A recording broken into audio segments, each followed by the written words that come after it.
Good day. So my name is Chema, and I'm here to do my first assignment for ALS.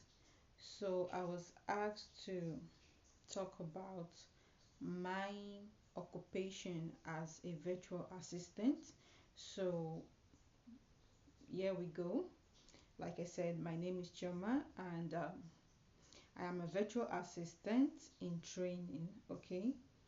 So what is a virtual assistant? A virtual assistant is a person who helps individuals, small starting businesses, business executives, CEO remotely to manage, organize, schedule their businesses, and also to help them focus on their main core duties. Okay, so I was also asked to tell you what a virtual assistant possess. So, a virtual assistant should possess a soft skill. For example, you should know how to communicate effectively and efficiently, be reliable and adaptable. Okay, then also you should be organized and professional.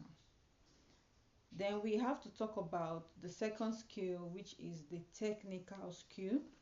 You need to know all about the technology of being a virtual assistant. For example, you need to know how to manage your calendar, how to organize your email, which we also call the email management. We need to know how to do research. We need to know how to create pipelines, create presentations, and organize documents. We need to know how to do use the Google Workspaces, the project management tools, and the CRM tools. Okay. Now we should also talk about the abilities and the efficiencies of a virtual assistant. Okay, so if you are a entry level virtual assistant, you shouldn't go about telling the employer that actually you can be able to automate or you can be able to do lead generation. Just stick to the basic, which is what I just mentioned before. So we're also going to be talking about how a virtual assistant is a problem solver, and how they should build trust. Okay, because sometimes most of our clients don't actually know how to secure their password.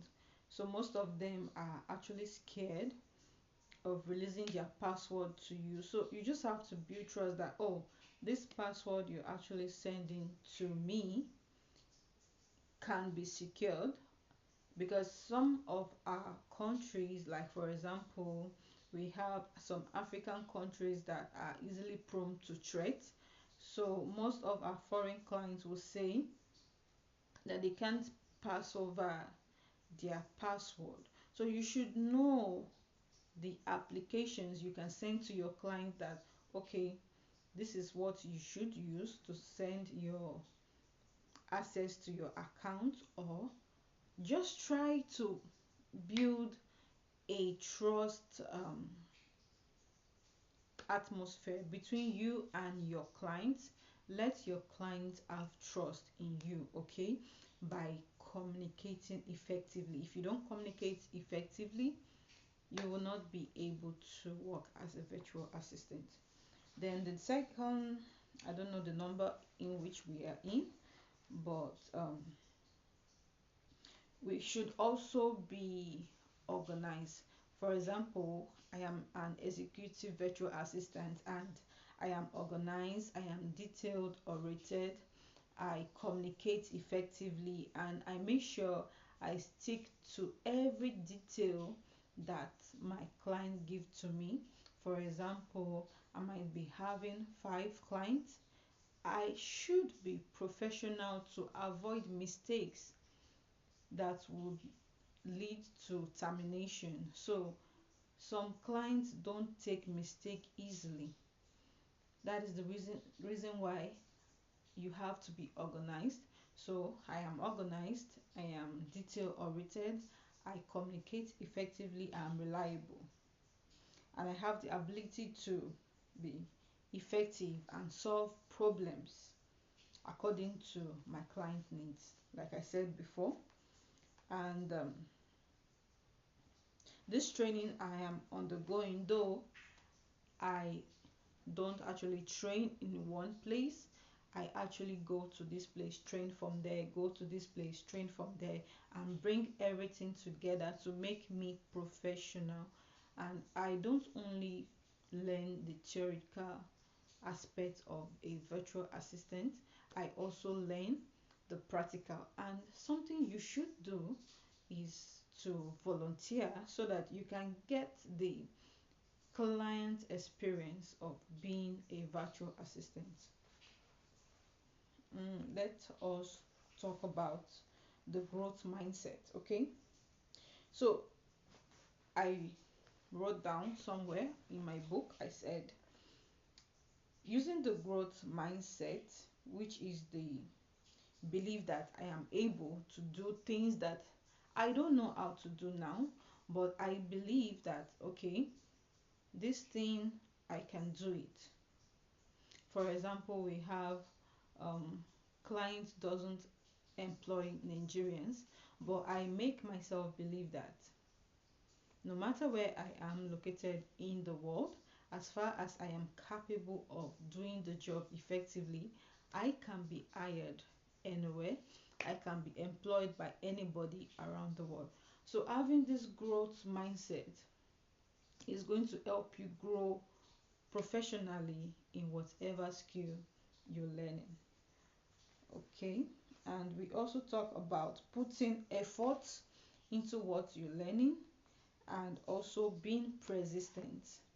Okay, you don't learn today and after 2 weeks you come back saying you're learning. It's not going to work that way. So you have to be consistent and persistent in learning, and you also have to be effective and learn properly, do the assignments that you were given, and make sure that you are good fit for the market demand, okay, as a virtual assistant.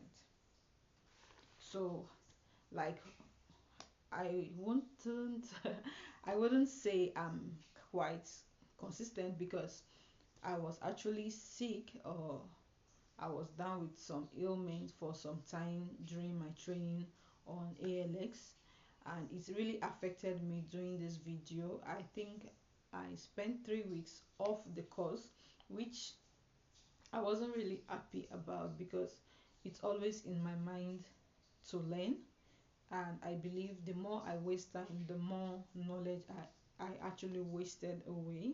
But also good and kind, I'm back to my feet, and here I am doing the video. So I look forward to this journey as a virtual assistant into greater pathways for me. I am also excited and eager to learn everything there is about a virtual assistant role, and I cannot wait to be a source of help to busy businesses, organizations, and I am willing and looking for a good client that would employ me to grow more and also enable them to get more resting end. And I know it might be tedious searching for job as a general virtual assistant. That is the reason why I am niching down into the executive virtual assistant and the logistic virtual assistant, because I am a graduate of transport and logistic management, BSc. So like I said once again from the start, I am Chioma, an executive and logistic virtual assistant. See you again next time, and bye bye.